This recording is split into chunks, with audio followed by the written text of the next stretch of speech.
নমস্কার বন্ধুরা, তোমরা সবাই কেমন আছো? আশা করছি ভালোই আছো। অনেক দিন পরে আমি এলাম আবার নতুন নতুন রান্নার ভিডিও নিয়ে তোমাদের সামনে। আর তোমার যদি আমার রান্নার রেসিপিগুলো ভালো লাগে তো অবশ্যই একটু দেখো, লাইক কমেন্ট শেয়ার তো অবশ্যই করবে। তো আজকে আমার বেঁচে থাকা ভাত আর আলু দিয়ে আমি কি করছি সন্ধ্যাবেলা স্ন্যাক্স হিসাবে খাওয়ার জন্য বাচ্চাদের জন্য, তো সেটাই দেখো। কোনোদিন হয়তো অনেকের হয় এরকম মানে ঘরে ভাত বেশি থেকে যায়, হয়তো আলু সেদ্ধও করা থাকে, যেটা কি করব বুঝতেই পারি না, তখন এরকম একটা চটপট রেসিপি বানানো যেতেই পারে।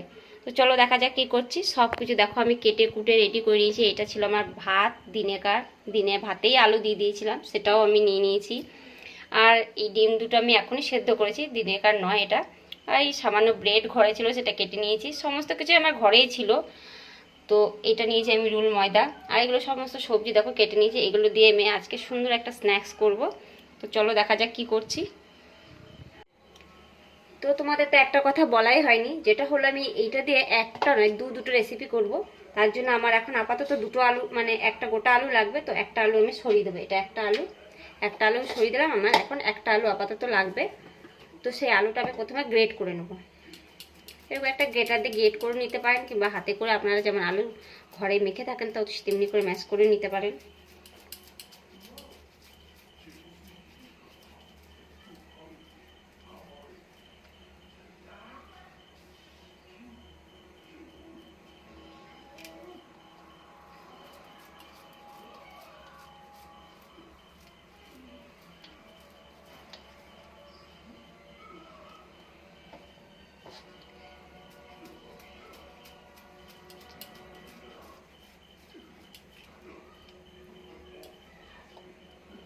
প্রথম আলুটা আমি ম্যাশ করে নিলাম।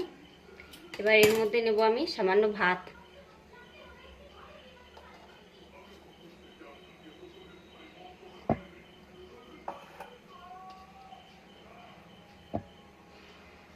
এর মধ্যে নেব আমি এই যে মানে 1 চামচেরও কম, হাফ চামচ মতো নিয়ে নিয়েছি বেকিং পাউডার।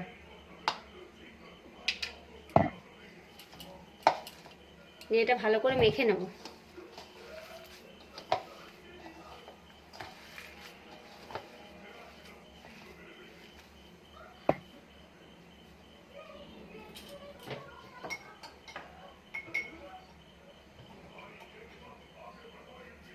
আর দেবো সামান্য নুন।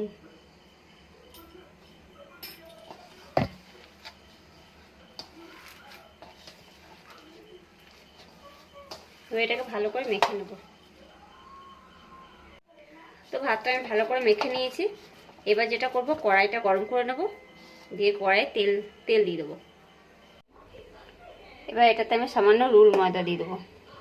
দিয়ে রুল ময়দাটা দিয়ে আরেকবার হালকা করে মেখে নেব।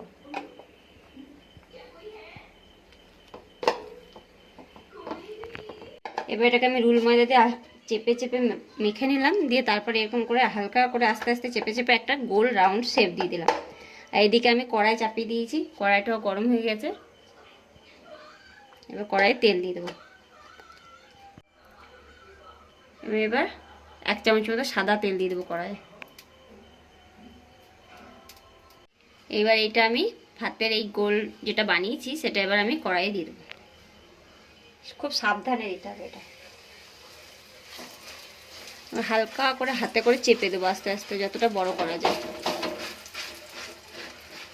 পিজা শেপ দিয়ে দেবো একদম।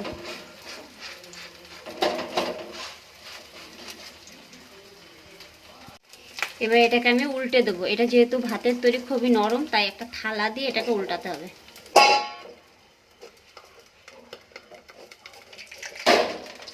এবার এই পিঠটা এবার দিয়ে দেবো।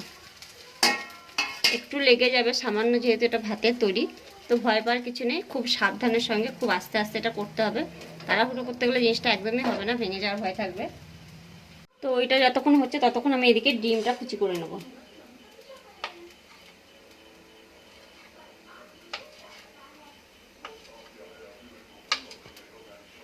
ডিম কাটাটা কোনো ব্যাপার হলো না, সবাই জানে কাটতে। আমি একটু ছোটো ছোটো করে কেটে নেব।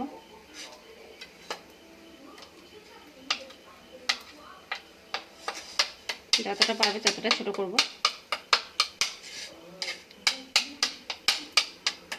এদিকে যে আরও একটা ডিম রেখেছিলাম সেটাকে আমি স্লাইস করে কেটে নেব, এরকম গোল গোল করে।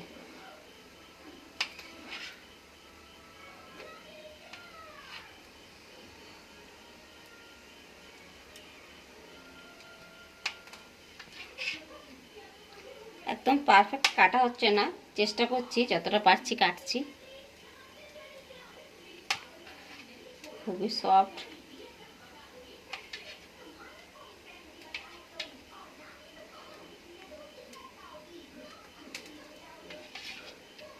তো এটা আমি কেটে একদম রেডি করে নিলাম, এটা সরিয়ে দেবো, এটার এখন কোনো কাজ নেই। এবার আমি এরকম কড়াই সমেত একটা নামিয়ে সরিয়ে রেখে দেবো, অন্য আরও একটা কড়াই চাপিয়ে দেবো। কড়াইটা গরম হয়ে গেছে, এবার আমি কড়াইয়ে তেল দিয়ে দেবো। 1 চামচ সাদা তেল দিয়ে দিলাম। এই যে সবজিগুলো কেটে রেখেছিলাম এগুলো একে একে দিয়ে দেবো। প্রথমে দেবো পেঁয়াজ কুচি,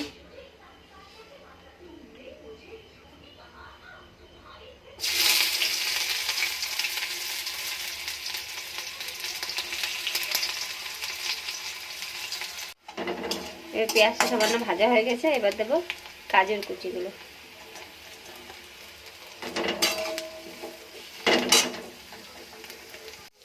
সামান্য নুন দিয়ে দেবো।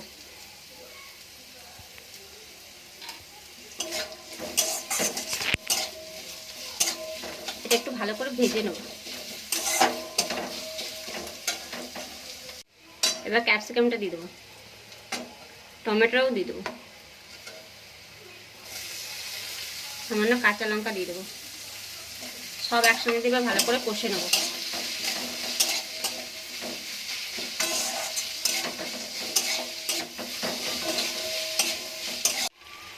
এবার দেবো সামান্য গোলমরিচের গুঁড়ো,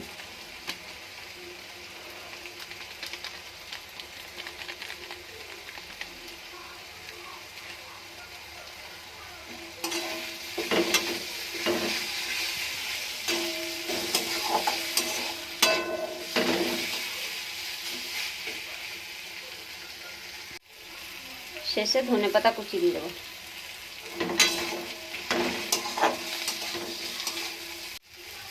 এটা এবার আমার হয়ে গেছে। এবার লাস্টে যেটা দেবো সেটা হলো ডিম, যেটা কেটে রেখেছিলাম ছোট ছোট করে, সেটা দিয়ে এটা গ্যাসটা বন্ধ করে দেবো।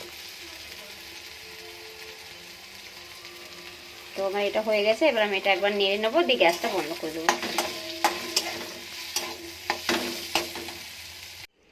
এবার আমি এটা কড়াই থেকে নামিয়ে নিয়েছি, এইরকম দেখো এটা হয়েছে। তো এরপর আমি ঘরে থাকা যে কোনো সস তোমরা ব্যবহার করতে পারো, এটা আমার ঘরে আমার নিজের হাতে তৈরি সস। তো এই সসটা প্রথমে আমি লাগিয়ে নেব।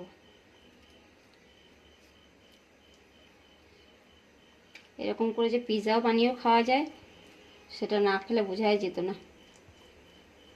আর বাচ্চাদের তো খুবই প্রিয় জিনিস পিৎজা।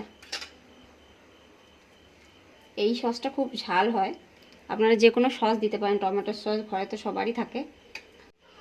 এবার যে পুরটা বানিয়েছিলাম আমি সেটা দিয়ে দেবো।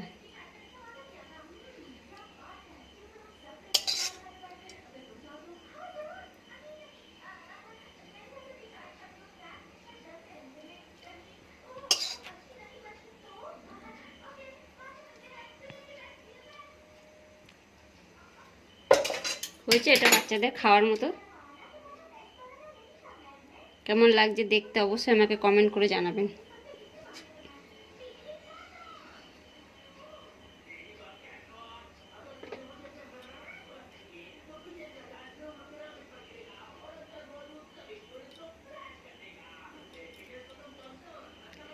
লাগছে দেখতে পিৎজার মতো। তো এখন আরও একটা রেসিপি করতে আছে, এটা হলো আমার একটা শেষ। তো চলো আরেকটা করি। তো আমি এবার দ্বিতীয় আলুটাও ম্যাশ করে নেবো, মানে গ্রেট করে নেব।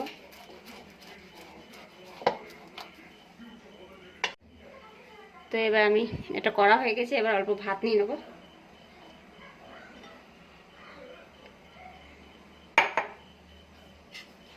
এবার যে বাদবাকি পেঁয়াজ, কাঁচা লঙ্কা, ধনেপাতা ছিল সেগুলো সব এতে দিয়ে দেবো।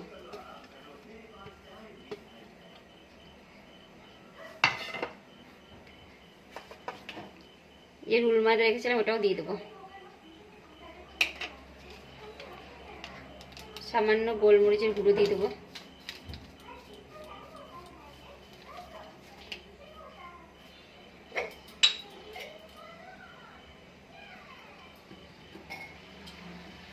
সামান্য নুন দিয়ে দেবো। এবার এটা ভালো করে মেখে নেব।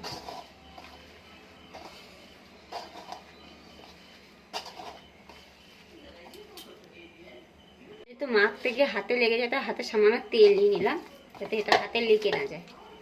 প্রথমটা তো সেম করেছিলাম, আপনাদের বলা হয়নি, তো একটু তেল নিয়ে নিলাম যাতে হাতে না লেগে যায়। এটা আমার মাখা হয়ে গেছে, এবার আমি হাতটা পরিষ্কার করে নেব। এবার আমি এই বোলটার ভেতরে রুল ময়দা নিয়ে নেব। এই ছোটো বাটি এক বাটির মতো প্রায় রুল ময়দা নিয়ে নিলাম। এবার এটা সামান্য জল দিয়ে গুলবো, অল্প অল্প করে জলটা দেবো, খুব বেশি জল দিলে হবে না, একটা পাতলা ব্যাটার বানাতে হবে।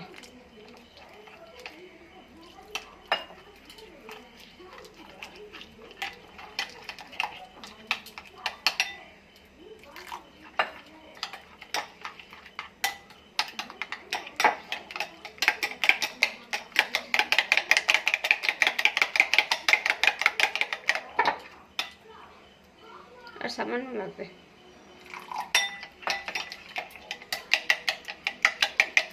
ঠিক এরকম পাতলা রাখতে হবে। আপনারা তো বুঝতে পারছেন কতটা পাতলা।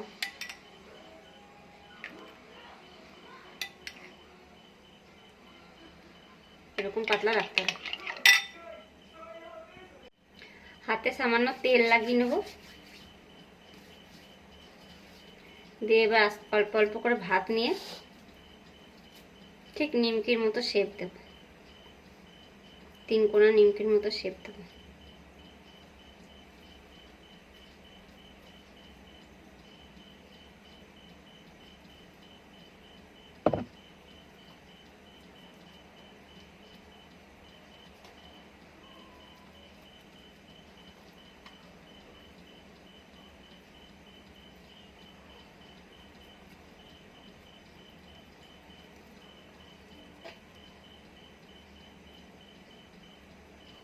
এরকম শেপ করব, এরকম করে সব কটা আমি শেপগুলো তৈরি করে নিলাম। দেখুন এরকম করে আপনারা যেমন খুশি শেপ দিতে পারেন, আমি এরকম করে করলাম। খুবই সামান্য তেল দেব।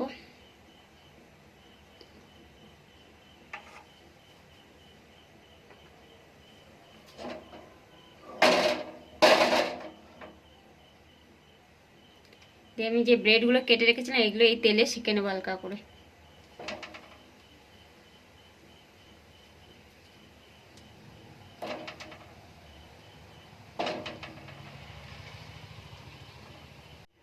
এইভাবে সেঁকে নিলাম।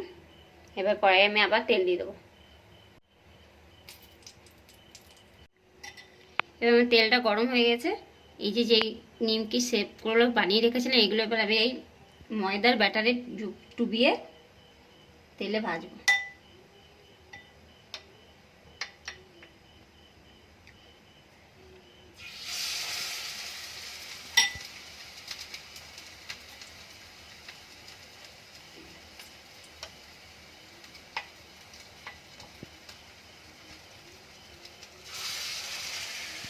উল্টে উল্টে ভেজে নেব।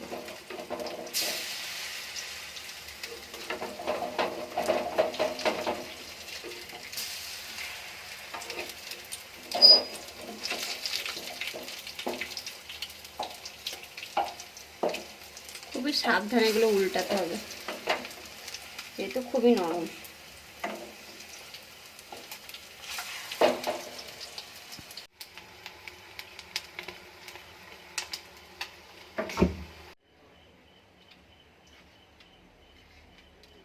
এবার সব আমি এক জায়গা করে নেব, দিয়ে সব সাজিয়ে নেব।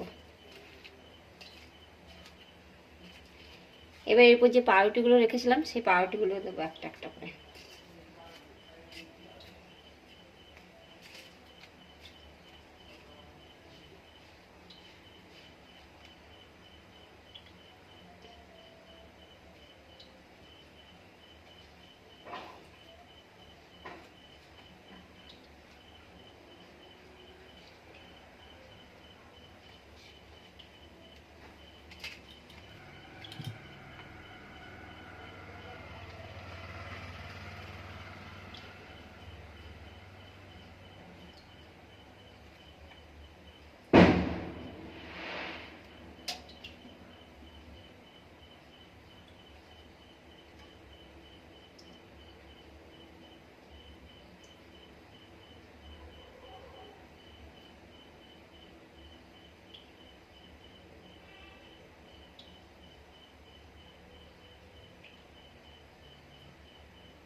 সন্ধ্যাবেলার টিফিন আমার রেডি। তো দেখুন কেমন লাগছে আমার এটা, দেখে তো